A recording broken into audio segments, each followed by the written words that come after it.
오늘 우리는 이 세상을 살아가면서 나의 뜻이 좌절되는 수많은 통제불능의 상황을 만납니다. 그럴 때 우리는 낙심하고 좌절하면서 나의 인생은 끝인가? 나의 사역은 여기까지인가? 내가 뭘 할 수 있어? 스스로 자신의 한계를 지으며 무기력에 빠집니다. 그러나 오늘 하나님께서는 이사야 선지자를 통해 절망 가운데 있는 백성들에게 분명한 약속의 말씀을 주십니다. 때가 되면 나 여호와가 속히 이루리라. 여러분의 기도 제목이 응답되지 않고 여러분의 마음에 소망하는 것이 더디어지는 것 같아서 낙심하고 절망하는 분들이 계시다면 오늘 이사야 선지자를 통해서 여러분에게 하시는 말씀을 아멘으로 받으시면 좋겠습니다. 때가 되면 나 여호와가 속히 이루리라. 우리는 하나님의 때에 맞추는 것이 아니라 나의 때에 하나님이 맞춰주기를 원하기 때문에 그 갭 사이에서 우리는 늘 불안해하고 두려워하고 낙심하는 것 같습니다. 성경은 이 세상의 속도와는 전혀 다른 영적 원리를 우리에게 말씀하고 요구하고 있습니다. 인간이 각자 정하신 때가 있으며 인생의 각자에게 하나님이 정하신 때가 있고 그 때가 이르면 하나님께서 친히 일하신다는 겁니다. 전도서 3장 1절에서부터 8절까지 보면 삶의 수레바퀴 속에서 일어나는 모든 현상을 관찰하면서 인간이 마주하는 모든 순간대에 계신 하나님의 절대적인 주권을 선포하고 있습니다. 전도서 3장 1절 한 목소리로 읽겠습니다. 범사에 기한이 있고 천하 만사가 다 때가 있나니. 범사에 천하 만사에 기한이 있고 때가 있고 우리의 삶도 하나님이 정하신 기한이 있다는 것입니다. 근데 우리는 하나님의 때를 알고 싶어 하지만 하나님이 정하신 나의 삶의 기한과 때를 우리는 알 수 없습니다. 중요한 것은 이 때가 인간의 뜻대로 인간이 정한 계획대로 움직이는 게 아니라 하나님께서 정하신 때에 하나님의 주권 아래 이루어진다는 사실입니다. 지금 혹시 여러분의 삶이 멈춰 있는 것 같고 아무 일도 일어나지 않는 것처럼 느껴지십니까? 그것은 하나님께서 여러분의 삶에 깊은 뿌리를 내리게 하시고 여러분을 준비시키는 때인 줄로 압니다. 갈라디아서 4장 4절에 보면 예수 그리스도가 이 땅에 오시는 것도 하나님이 정하신 때에 하나님이 원하시는 그 일을 행하시는 것을 볼 수가 있습니다. 때가 참에 하나님의 때가 참에 하나님이 그 아들을 보내사 여자에게서 나게 하시고 율법 아래 나게 하신 것은 그렇게 이야기를 합니다. 여러분이 성경의 맥을 잡아라 공부하신 분은 다 알겠지만 예수 그리스도가 이 땅에 오시기까지 하나님은 얼마나 많은 선지자들을 통해서 얼마나 많은 사건들을 통해서 그 때를 준비하셨는지 모릅니다. 로마가 모든 나라를 통치하셔서 언어가 통일되고 길이 열려지는 바로 그때에 사람들의 마음이 피폐해지고 구원자를 기다리고 있는 그 마음의 때에 하나님께서는 정확하게 그 때를 맞추셔서 독생자 예수 그리스도를 이 땅에 보내셔서 하나님의 구원의 사역을 펼쳐가시는 것을 볼 수가 있습니다.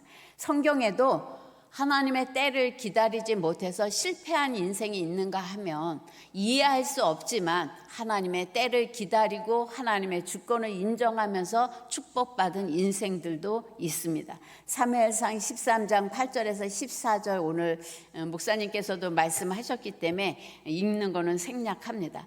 이스라엘의 첫 번째 왕 사울은 블레셋과의 전쟁을 앞두고 사무엘 선지자가 7일 후에 내가 올 테니 그때까지 기다리라고 명령했지만 기한이 찼는데 오지 않으니까 급한 마음에 백성들의 마음이 떠나가고 또 전쟁에서 질 것 같은 위기의식을 느낀 이 사무엘이 오기 전에 사울은 사무엘이 하는 제사장의 일을 직접 행한 것을 볼 수가 있습니다. 그리고 사무엘이 와서 책망할 때 부득불 어찌할 수 없어서 내가 때를 기다리지 못하고 제사장이 해야 될 업무를 내가 대신했습니다. 그렇게 뻔뻔하게 변명하는 것을 볼 수가 있습니다. 그랬을 때 그 결과는 사무엘이 사울에게 말합니다.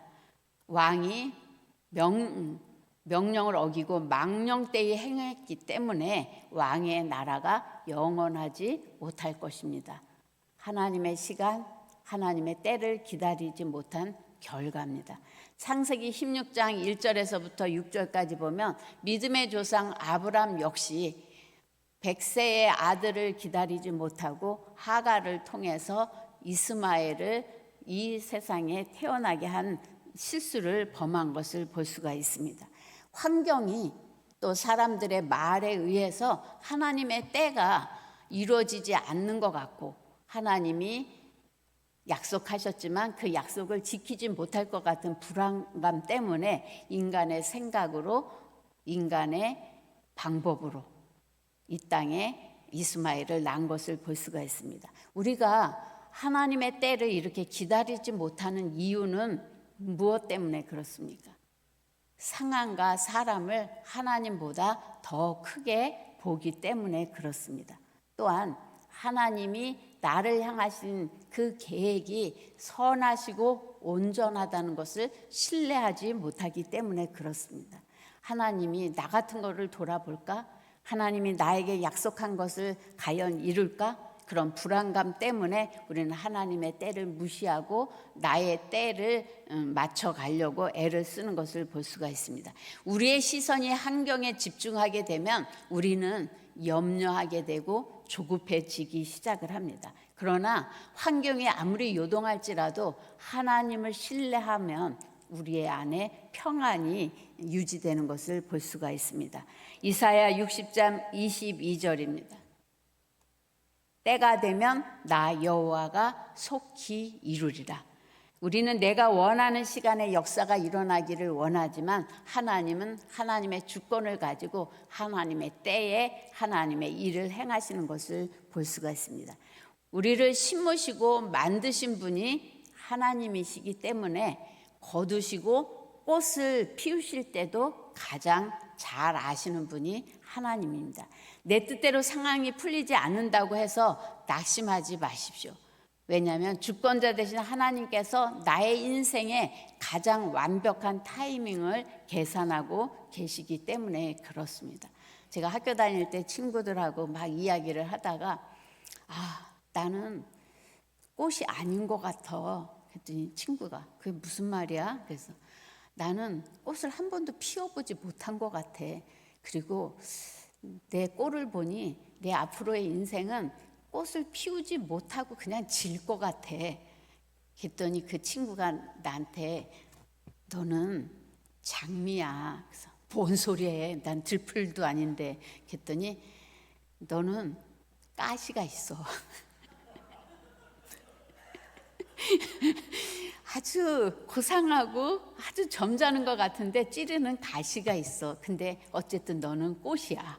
근데 너는 늦게 필 것 같아. 늦게 피는 꽃이야. 그 친구가 그렇게 이야기를 해서 칭찬인지 욕인지 한참 신경이를 했던 그 기억이 있는데 세월을 지나가면서 그 친구가 참 예리하게 나를 잘 봤다. 그런 생각을 해요. 제 안에 참 가시가 많아요. 그리고 찌르기도 잘해요. 사과도 잘하지만.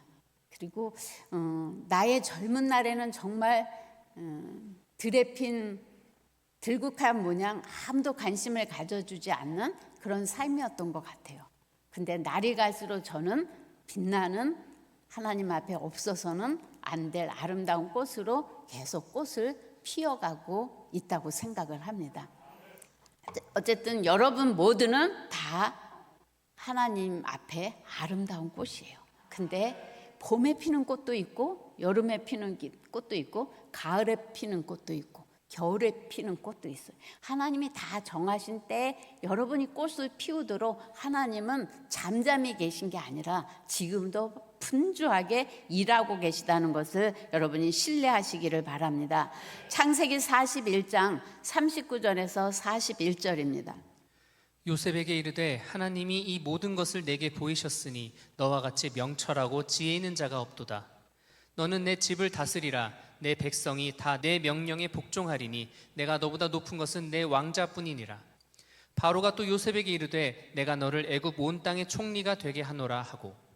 요셉이 총리가 되기까지 그의 인생은 정말 버림받은 인생 같고 정말 이제 다 끝났구나 하는 그런 인생의 사건 사고들이 펼쳐지고 있습니다. 17세에 정말 한참 부모의 보호 아래서 사랑을 받아야 될 그 나이에 애굽의 노예로 형제들에 의해서 팔려갑니다. 억울한 누명을 쓰고 또 감옥에 갇히기도 합니다. 그러나 하나님의 때가 됐을 때 하나님께서는 바로가 꿈을 꾸게 하시고 그 바로의 꿈을 해석함으로 말미암아 그 거대한 제국의 총리가 되는 하나님이 요셉에게 향하신 꽃을 피우고 인류를 위해서 아름답게 일하는 것을 볼 수가 있습니다. 우리는 침묵의 시간은 하나님이 일하는 시간임을 믿어야 합니다. 하나님의 때가 임할 때 일어나는 변화는 인간의 상상을 초월합니다. 이사야 60장 21절에서 22절입니다. 내 백성이 다 의롭게 되어 영원히 땅을 차지하리니 그들은 내가 심은 가지요 내가 손으로 만든 것으로서 나의 영광을 나타낼 것인즉 그 작은 자가 1000명을 이루겠고 그 약한 자가 강국을 이룰 것이라. 때가 되면 나 여호와가 속히 이루리라. 네, 오늘 이사야 선지자는 하나님의 때가 되면 작은 자가 1000명을 이룬다는 거예요. 내 백성이 다 의롭게 되어 영원히 땅을 차지하리니 그들은 내가 심은 가지요 내가 손으로 만든 거로 나의 영광을 나타낼 것이다. 그렇게 말씀하셨어요. 여러분 한 분 한 분을 향한 하나님의 계획이 있고 하나님의 때가 있어요. 그리고 여러분을 통해서 하나님은 영광을 나타내시기를 원하신다는 거죠. 이번 청년 수련회 오신 강사님 최영한 대표라는 사람이 있어요. 근데 이 대표는 비영리 기업을 운영하는데 엠트리라는 비영리 그 기업을 운영하는데 M이 뭐냐면 머스터드, 겨자나무. 그래서 성경에서 겨자나무가 아주 보잘것없고 초라해 보이지만 그게 장성해지면 어마어마한 나무가 돼서 그 그늘에서 많은 새들이 쉼을 얻는다는 그것을 영감으로 받아서 나는 지금 초라하고 보잘것없지만 많은 사람들이 내 안에서 쉼을 얻고 회복을 얻고 주님을 만나는 그런 기업을 운영해야 되겠다 생각을 해서 엠트리를 세웠습니다. 근데 오늘 그분의 영상을 제가 이제 많이 찾아봤어요. 그래서 많이 찾아보면서 하나님의 때가 되지 않았을 때는 정말 기도가 응답되지 않는 것 같고 정말 하나님은 왜 그렇게 약속해놓고 응답하지 않을까? 그런데 나중에 하나님이 너무나도 멋지게 그 때가 됐을 때 일하시면서 그 영광을 나타내는 그러한 것들을 많이 간증하는 것을 보면서 큰 도전을 받았습니다. 그 대학교를 졸업할 때 나는 사람을 살리는 사람이 되고 싶습니다. 나는 세상에 나가서 정말 멋지게 사람을 살리는 사람이 되고 싶습니다. 그렇게 기도를 했대요. 그리고 군대 가게 됐을 때 새벽에 5시에 일어나서 그렇게 기도를 했대요. 하나님, 나는 육군본부에 가고 싶습니다. 저를 육군본부에 보내주시면 정말 멋진 일을 하겠습니다. 그렇게 새벽을 깨우면서 기도를 하고 드디어 발표가 나는 날이 돼서 갔대요. 그 당시에는 공부를 잘하는 사람 우선순위로 원하는데 지명을 해줬대요. 그래서 자기는 정말 사람이 가질 수 없는 성적을 내도록 열심히 공부를 해서 성적도 굉장히 좋은 성적을 내서 이제 됐다. 나는 이제 하나님이 뜻이 있어서 육군본부에 보내실 거다. 구하라, 찾아라, 두들겨라. 성경에 눈만 뜨면 그 말씀이 있어서 그거를 붙잡고 기도했으니까 하나님이 응답해 주실 거야.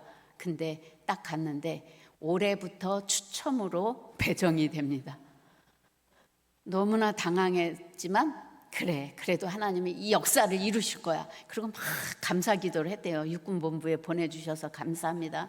막 한참 기도를 하는데 옆에 친구가 네 이름 떴어. 그래가지고 눈을 떠서 딱 봤는데 평생 들어보지도 못한 DMZ 비무장지대 전방에서도 최고 북한 2km 떨어진 곳으로 배정이 된 거예요. 그때 깨달았대요. 아, 하나님은 떡을 달라고 하면 돌을 주시는구나. 생선을 달라고 하면 뱀이나 정갈을 주는구나. 그럼 그렇지 하나님이 정말 살아 계셔? 그런 캐션 마크가 찍혔다고 합니다. 근데 어쨌든 그래서 군대를 갔는데 군대를 가서 보니까 다들 우거지상을 하고 언제 죽을지 모르는 그런 표정들로 장병들이 다니대. 자긴 장교로 갔는데. 그래서 생각한 게 물론 하나님이 떡을 달라고 했는데 돌멩이를 줬지만 난 여기서 그래도 뭔가 최선을 다해야겠다. 나는 살리는 사람이 되겠다고 했으니까 살리는 사람이 되게 노력을 해야 되겠다. 뭘 할까 생각을 하다가 명함을 만들었대요. 그리고 그 명함에다가 힘들면 제가 상담해 드릴게요. 저를 찾아주세요. 그래서 거기 있는 모든 군인한테 그거를 돌렸대요. 근데 한 명 한 명 죽고 싶어요, 힘들어요, 그렇게 오는 사람 500명을 상담을 했대요. 그리고 저녁이 되고 감동을 받은 그 한 친구가 사람들에게 아니 내가 군대 가서 죽으려고 자살까지 생각하고 힘들었는데 이렇게 끊임없이 상담을 해주고 기도해주는 친구가 있어서 내가 이렇게 살아났다. 그 소식이 전해져 가고 기사에게도 전달이 돼서 기사가 신문에 냈대요. 군에서 상담해주는 살리는 사람. 그래갖고 그 광고가 나와갖고 육군 본부에서 연락이 왔대요. 스카우트 해갔대요.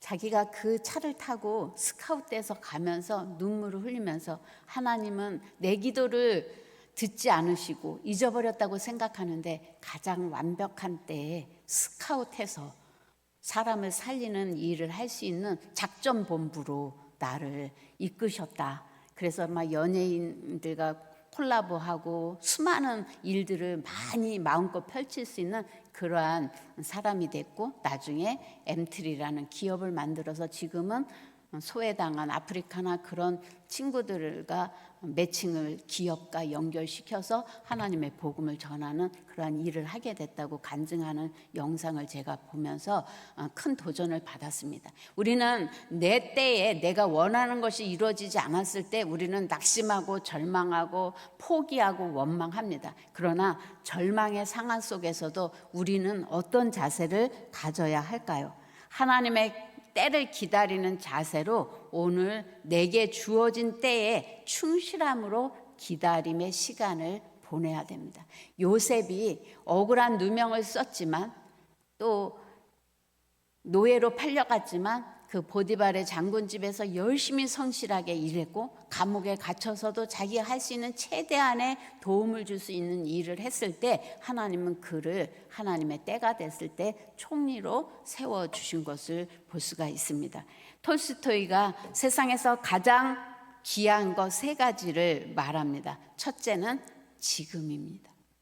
두 번째는 지금 내 옆에 있는 사람입니다. 세 번째는 지금 내 옆에 있는 사람에게 가장 잘하는 것이라고 그랬어요. 우리의 미래가 하나님의 때에 맞춰져서 하나님의 영광의 꽃을 피우기를 원한다면 오늘 나의 주어진 시간에 나의 주어진 사람들과 하나님의 영광을 위한 일을 해 나갈 때 하나님은 반드시 하나님의 때에 우리를 아름답게 꽃피게 해 주시리라고 믿습니다. 타인의 타임라인에 나의 타임라인을 비교하지 마십시오. 하나님은 각 사람마다 다른 인생의 계절을 부여하셨습니다. 거칠고 힘든 상황은 견고한 영성과 인격을 준비하라고 하나님이 주신 시간입니다. 지금의 자리가 눈물의 자리일지라도 그 땅에서 하나님을 예배하고 충성되이 자리를 지킬 때 하나님께서 하나님의 때에 아름다운 꽃을 피우게 하실 것입니다. 전도서 3장 11절에 하나님이 모든 것을 지으시되 때를 따라 아름답게 하셨고 그랬습니다. 하나님의 때가 되면 하나님께서 직접 여러분들을 일으키셔서 작은 자로 천을 이루게 하시고 약한 자로 강국을 이루게 하실 것입니다. 이사야 60장 22절 우리 한 목소리로 읽겠습니다. 그 작은 자가 1000명을 이루겠고 그 약한 자가 강국을 이룰 것이라. 때가 되면 나 여호와가 속히 이루리라. 하나님께서 우리에게 말씀하십니다. 때가 되면 속히 이루리라. 지금은 3시 2분인데 영상 하나를 더 보여드릴까요? 좀 길어요. 9분 정도 될 것 같아요. 네, 여러분 영상 마지막 거 하나 틀어주시면 이 사람의 생이 얼마나 아름다운지 우리가 볼 수 있을 것 같습니다.